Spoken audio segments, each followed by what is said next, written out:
दे विशाल है। धर्मीधर सा है बलि और काल का भी काल है। मातृ भक्ति का अनुपम पार्श्व सारंग गदाधर महाबली उद्विष्ट कुर्ति का ये लाल है। महाबली महाबली महाबली महाबली महाबली महाबली महाबली महाबली।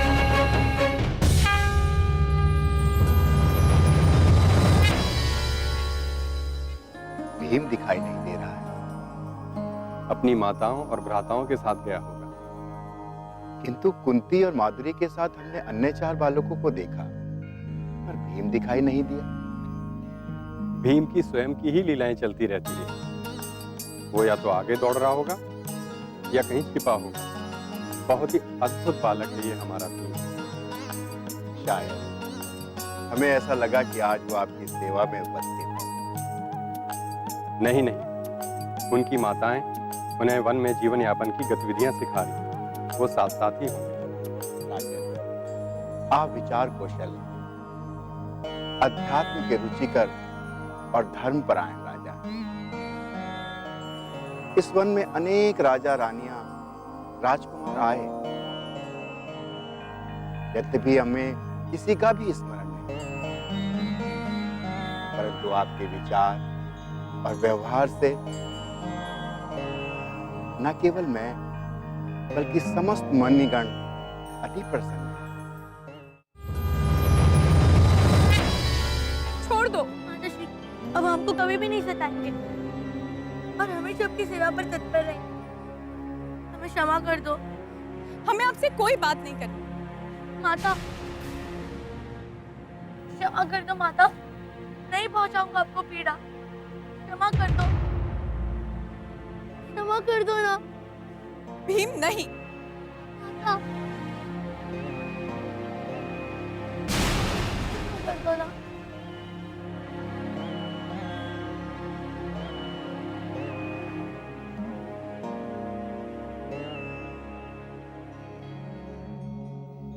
फिर से ये कृत्य तो नहीं करोगे ना?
बच्चे अपने माता पिता की सेवा करते हैं, उनकी सहायता करते हैं, परंतु आप हमें पीड़ा पहुंचाने का कोई कार्य नहीं करते।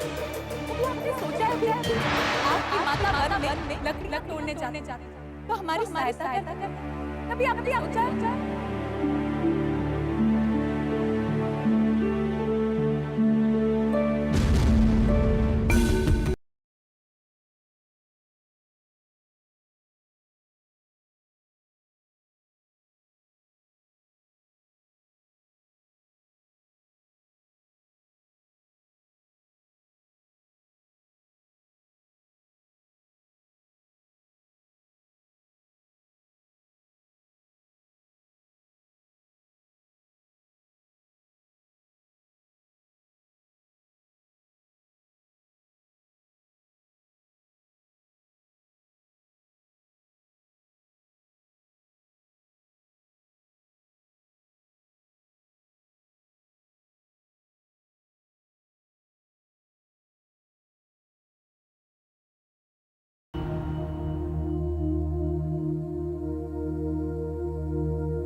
हो सकता है महाराज पांडु के साथ नदी पर स्नान करने गया हो।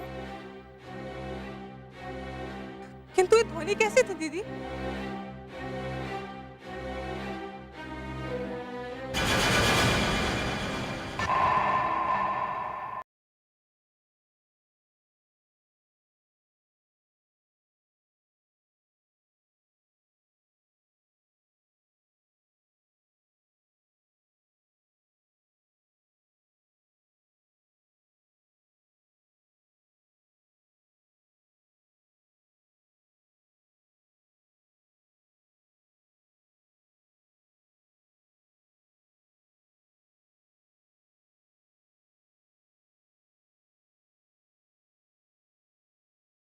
लकड़ी ले आया।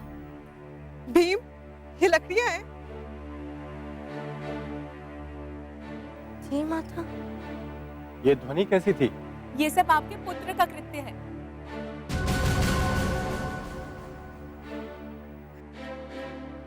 भीम, ये आप लाए हैं पुत्र? जी पिताश्री, अब माता को 2-3 दिन वन नहीं जाना होगा। 2-3 दिन या 2-3 महीने नटखट है मेरा पुत्र।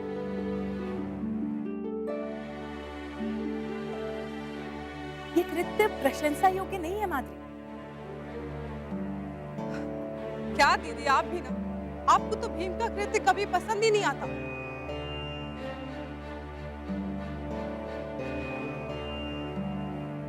अब क्या हुआ माता? आपने तो हमें बताया था कि माता और पिता की सेवा करनी चाहिए।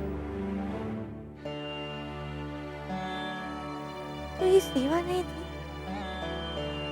हाँ भीम, सेवा करनी चाहिए, परंतु ये मार्ग उचित नहीं है।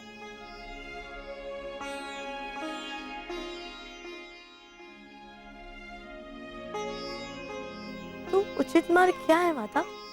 उचित मार्ग स्वतः ही ज्ञात हो जाएगा।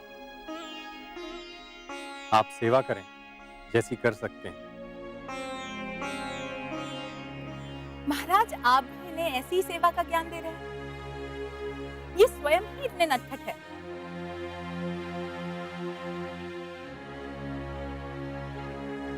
कुंती, कुछ दिन धैर्य से काम करो। अभी भीम जो कर रहा है उसे करने दो।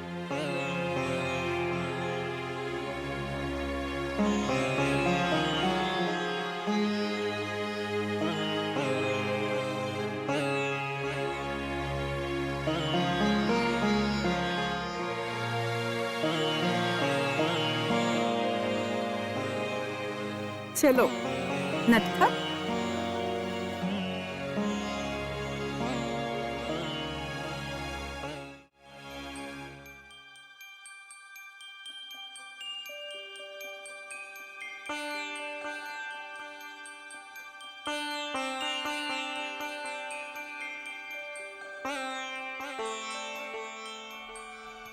पिताश्री, आज कौन सी कथा सुनाएंगे? सुनाता हूँ, बैठो।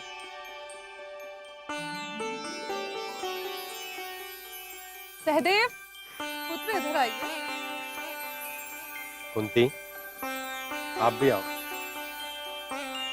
जी महाराज, आते हैं। आइए दीदी।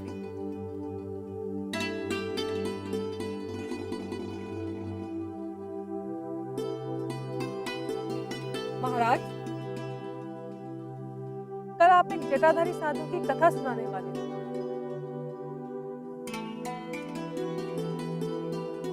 वो सुना दीजिए। सुनाइए ना पिताश्री।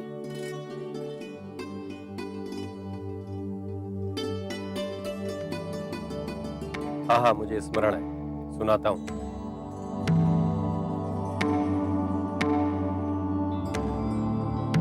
एक बार एक साधु महाराज थे जो श्री राम की नगरी में निवास करते थे। सब लोग उन्हें जटाधारी बाबा के नाम से भी जानते थे।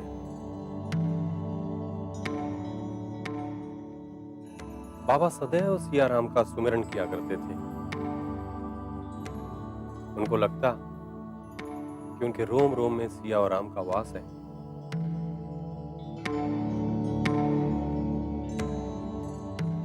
एक दिन बाबा घनघोर और वीरान वन में चले जा रहे थे। जब वो एक वट वृक्ष के नीचे से गए तो वृक्ष की लताएं उनकी जटाओं से उलझ गईं।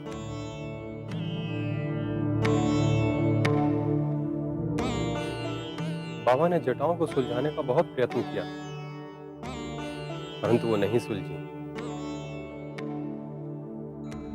दोपहर से शाम हो गई, मगर जटाएं नहीं सुलझी। बाबा ने कहा, अब तो जिसने उलझाई है वही सुलझाएगा। बाबा वहां पे खड़े हो गए। एक दिन बीता, दूसरा दिन बीता, तीसरे दिन की दोपहर हो गई, किंतु कोई नहीं आया। तत्पश्चात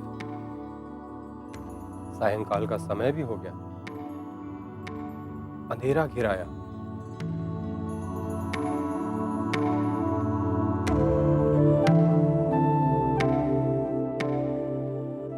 तभी एक बालक आया। उसने कहा, बाबा, आपकी जटाएं उलझ गई हों तो मैं सुलझा देता हूं। बाबा बोले, नहीं, जिसने उलझाई है वही सुलझाएगा। बालक चला गया। थोड़ी देर के उपरांत वो पुनः वहां आया। उसने कहा, आप मुझे जटाएं निकालने दें, आपको कष्ट होगा। बाबा ने कहा, नहीं नहीं नहीं, जिसने उलझाई है वही सुलझाएगा।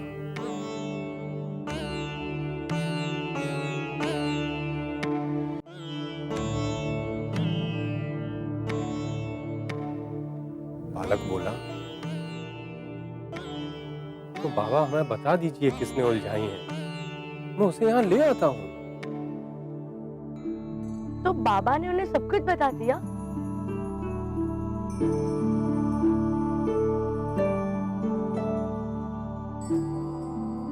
नहीं, बाबा ने मना कर दिया।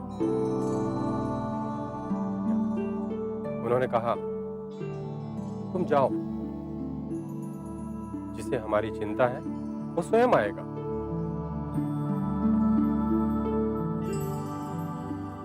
बालक ने कहा, बाबा, मुझे आपकी चिंता है, मुझे सुलझाने दो। परंतु उस बालक को बाबा की चिंता क्यों थी?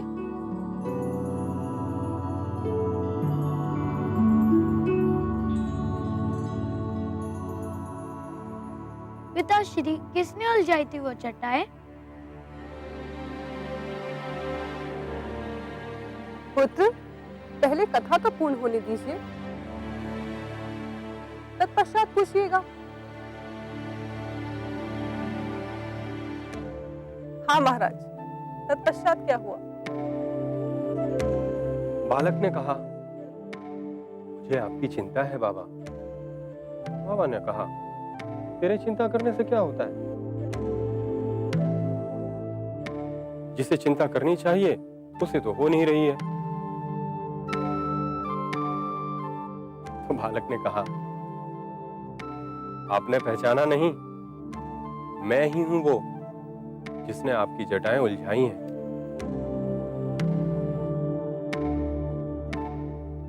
साधु बोले, हट पगले, वो होता तो मैं पहचान लेता। तो बालक ने कहा,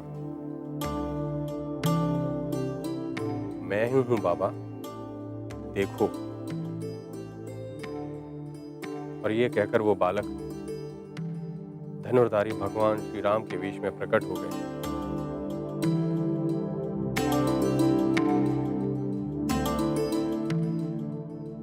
उसकी जटाएं सुलझाने के लिए आगे बढ़े। तो प्रभु श्री राम ने सुलझाई थी वो जटाएं? नहीं, बाबा बोले, आपने उलझाई हैं, बताएं कैसे?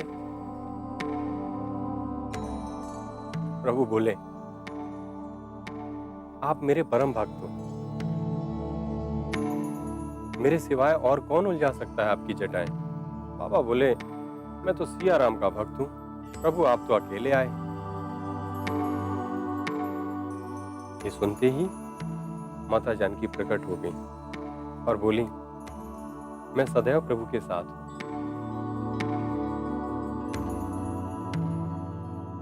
ये देखते ही बाबा अभिभूत हो गए। बोले, अब जटाएं क्या सुलझानी है प्रभु, जीवन ही सुलझा दीजिए। बाबा रोने लगे।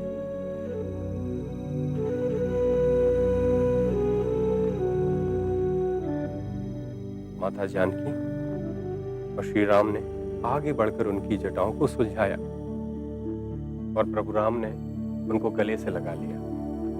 कितने कृपालु है मेरे राम।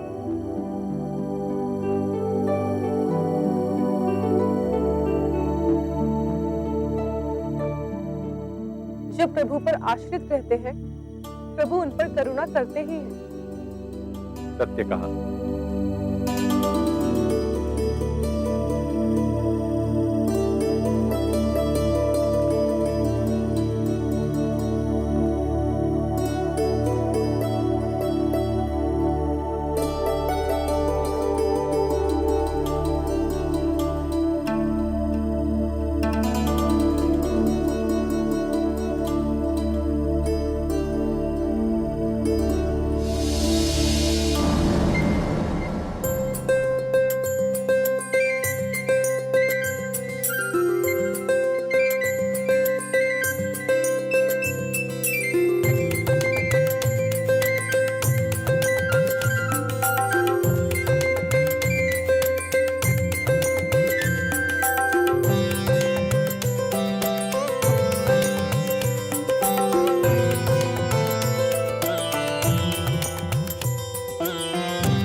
देखो दीदी, सब बच्चे खेल रहे हैं, किंतु भीम को तो खेलने में भी कोई रुचि नहीं है। वो साधारण बच्चों की तरह कोई क्रियाकलाप तो करता ही नहीं है। आपको तो ज्ञात है दीदी, अधिक भोजन करना भी पाप का भागीदार बनना होता है। दीदी, हमें भीम पर ध्यान देने की अत्यधिक आवश्यकता है। नहीं ऐसा ना हो कि अपने इन कृत्यों के कारण उसे भविष्य में कोई कष्ट भोगना पड़े। अतः इसे धर्म और नैतिकता की समझ होना अनिवार्य है।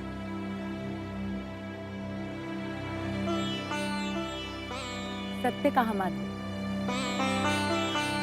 आप में श्रेष्ठ मातृत्व के गुण हैं। हम दोनों का ही कर्तव्य है कि हम भीम को उचित शिक्षा प्रदान करें।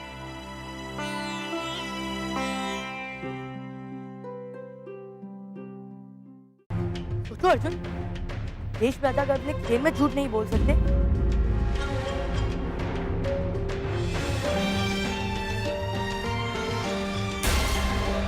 ये जीवन में कैसे झूठ बोलेंगे?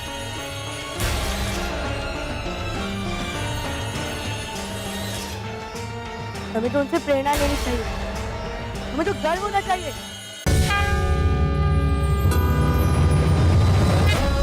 भीम के समक्ष कोई दुष्ट आ सकता नहीं, सहस्र गज बल बराबर बच के जा सकता नहीं। प्रलय सिंधु के सदृश महाबली